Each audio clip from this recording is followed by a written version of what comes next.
Hey guys, Matt here from Rec Brewery. I'm going to do a little bit of a review here. This is a grain to glass that I'm going to do on this beer. This is my Pumpkin Marzen that I decided to brew up about a month ago. So we're going to go check out some brew footage and then we're going to come back and talk about this. So see you soon.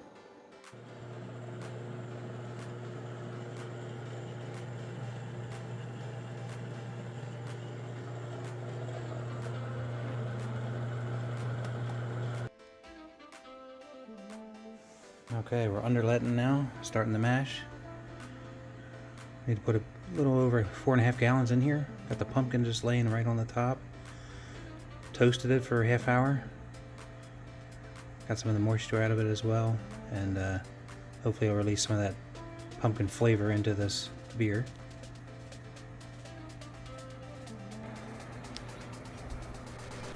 Alright, give it a little bit of stir. Hopefully we don't get a stuck mash here. Actually, hindsight 2020, I probably should have mixed up the mash first and then put the pumpkin right on the top. That way it wasn't, going to get stuck all into the bottom, but we'll see what happens. Pumpkin always is a wild card. So there's plenty of grains in here to help with the filtering, so hopefully we'll be alright. Well, so far so good. Got a nice orange hue to it already from the pumpkin. Alright, go ahead and start the timer. 60 minutes. Alright, pull the sample. It's actually a little lighter than I thought it would be. That's okay. And the pH is pretty much on target. I was aiming for 5.3. Alright, now we're sparging. Not quite up the element yet. We're getting there. Yeah, I thought this was really interesting. I wanted to show this. The sparge is almost complete. There's probably another half a gallon still coming out of there. But check this out. This pumpkin just kind of kept everything real nice and compacted in the middle. There's like a little border around the edge while it was sparging. That's pretty wild. I don't think I've quite seen that before, so I thought that was really interesting. Alright, got our Yakima Valley hops. Hallertau Mittelfrueh.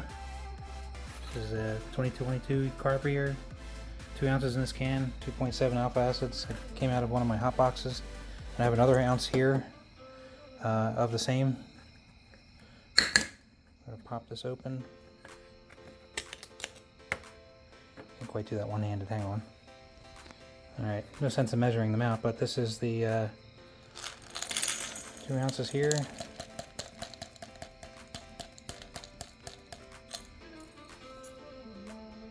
Alright. And we just hit our beginning of our boil. Got us at the 55. There we go. Just took a second to have the element kick on. So we're going to do a 2 ounces of Mittelfrueh at the beginning of the boil.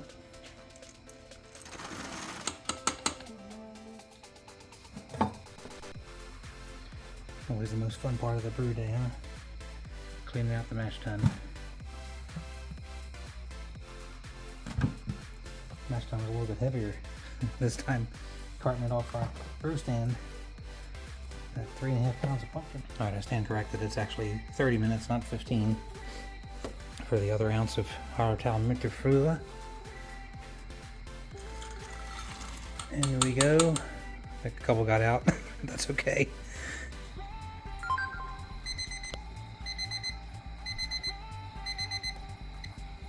Alright, 15 minutes. Orflock tablet, yeast nutrient.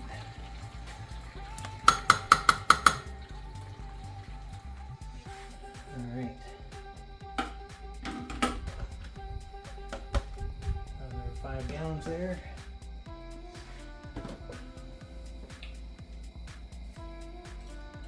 It's got a nice color. A little lighter than I thought it would be. Also missed my mark. So it'll be a 5% beer instead of a 6. I'm gonna blame the pumpkin on that. I threw off a few things and I guess the brewing software just sort of estimates. But anyway, we got the WLP 820 I'm going to use on this. This is the Oktoberfest Marzen lager yeast. Now, interestingly enough, on this package, so it is pretty current. It doesn't talk about the pitching range, but I looked it up online. This one just says no more than 61 for fermenting, and I looked at it online, and it said 52 to 58, I believe is what it said. So I'm going to aim right in the middle. 55 is what I'm going for. Currently in the fermenter, we are sitting at 70, because that's as far as I could cool it down without putting ice water through this. So I think that'll be okay. We'll pitch it at that, and we're going to set the ferment chamber at 55. It'll come down in a couple of hours, and then I think we'll be all right.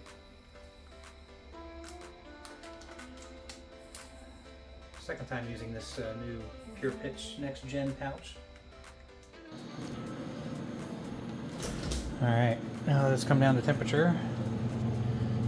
Put the clock on there, ready to go. And we'll see how long it takes for us to get going. Alright, so we're back. Here it is in all its glory. Let me get this closer to the camera so you guys could see just how clear this is. Look at that.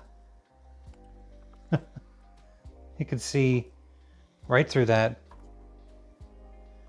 and that is just a nice looking beer. Now, I didn't do anything special with this. There's no gelatin in it. It just has had its time to lager for a bit. I mean, probably a little, quicker than you would typically want for a Marzen or a lager. You usually like this to leave it sit for a good 4 weeks or so, lagering. Didn't quite do that, so this is a bit of a quicker turnaround, but it has had some time. I brewed this back in September. It's probably been about a month now, all told. It did ferment at 55 degrees with the WLP 820 that I used, which is the Oktoberfest Marzen strain. And it did a good job. It just took a little longer than what I've been used to lately with all the Kvike I've been using. That'll sort of get going in the first couple of hours and ferment out in a day or two, it feels like. So this one took a little longer. It took about a week and a half to fully ferment out. I did wait until, because this beer was supposed to get down to 1011, 1012 in that kind of range. It ended up getting down to 1008, but at the 1013, 1014-ish range is when I started to ramp up the temperature for a diacetyl rest. Because I wanted to do that anyway after the fermentation was done. So I waited till it was almost done to kind of get a jump on that.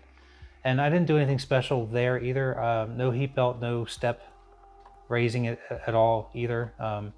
In my experience, that doesn't seem to, I haven't personally noticed any difference if you kind of ramp it up 5 degrees a day sort of thing, do it slowly, or if you just kind of do it, over the course of a day or two.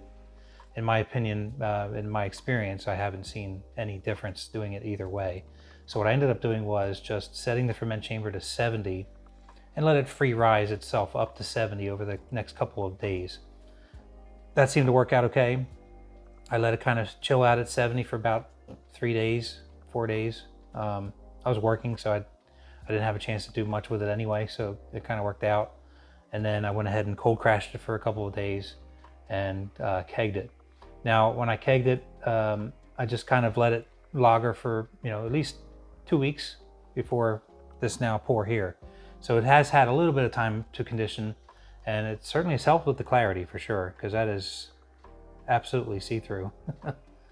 And it's keeping a cap on the top as we've been talking, so I'm very impressed with the head retention on this as well.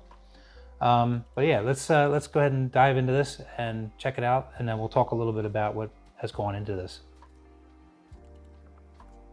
So it's got a really nice malty nose to it, very toasty, very bready, biscuity, sort of that kind of realm of things.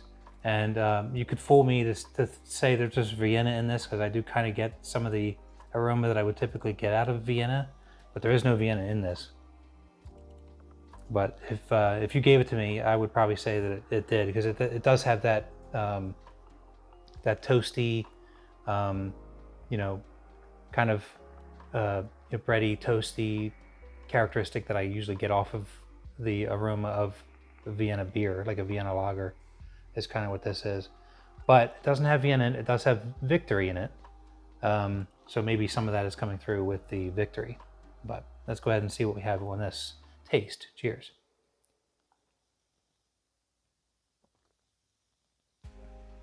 Man, look at that lacing too. So it's really interesting. So in the nose, I definitely get a lot of the malt character, the toastiness, the breadiness, the biscuitiness, maybe a slight, because I know it's in here, a slight aroma of the pumpkin. But I'll tell you what, in the taste, the pumpkin definitely comes through. It is on the subtle side, which is fine. I didn't want this to be a like a holiday beer of any type. There's no extra spices or anything in here either, and yeah, I'm getting a little bit of that pumpkin. It's not vegetal like I expected, maybe somewhat, but I can definitely pull out that it's actually pumpkin that's in here. So that's cool. That came through. And I'm wondering if the reason why it came through this time versus the last time I brewed with pumpkin is this time I toasted it. I kind of take turns with whether I toast the pumpkin or not. This time I did, and I just put it in the oven for a bit, and yeah, that came through for sure. The malt, very forward in this, not getting much hop character at all. There is Hallertau Mittelfrueh in here, 3 ounces of it, to bring up the IBUs to 23, just enough to kind of balance everything out, but no hop character in this, which is what you want out of this style. This is supposed to be very malt forward, and it very much is.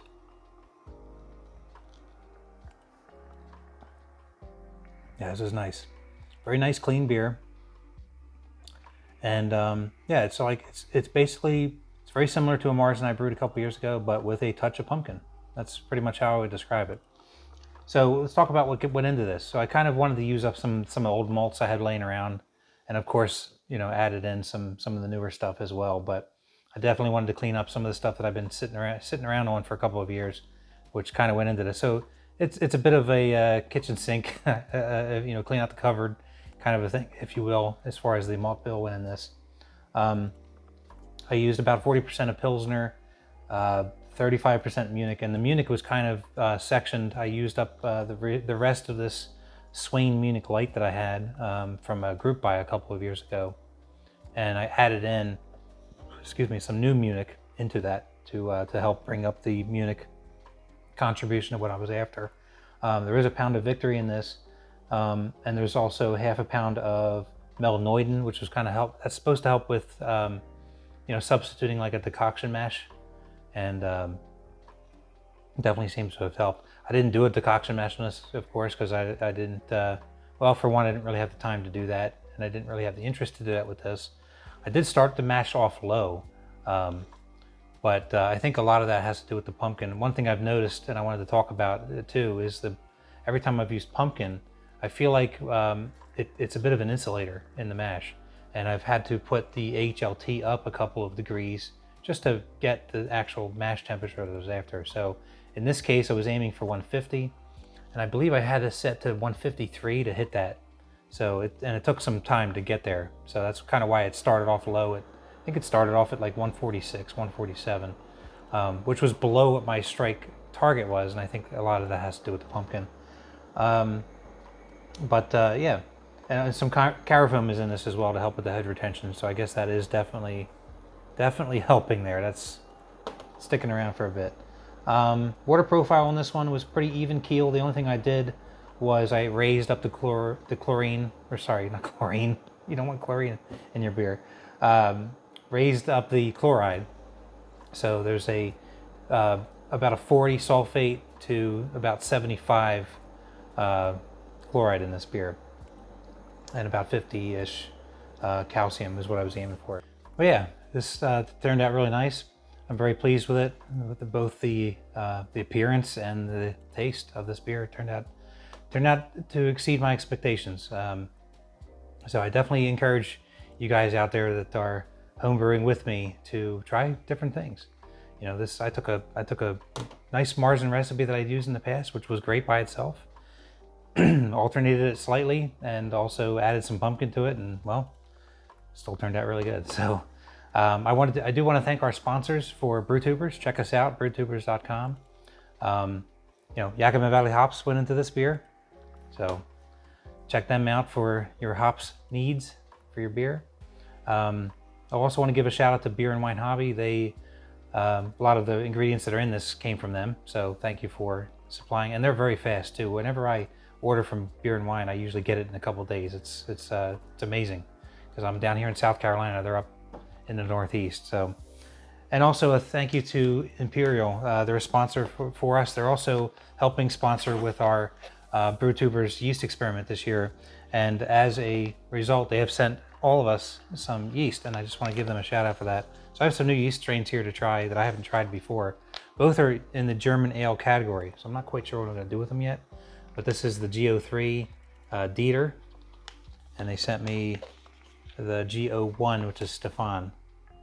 And yeah, I'll have to come up with some ideas for these. But these are very current yeast strains. Both have a manufacture date of, it looks like one's September 28th of this year, and the other one is the 22nd. So very, very current stuff here. And look forward to figuring out what to do with these and use them in something. So yeah, so thank you for that, and thank you to the other sponsors as well of Brewtubers. And we will see you guys on the next video.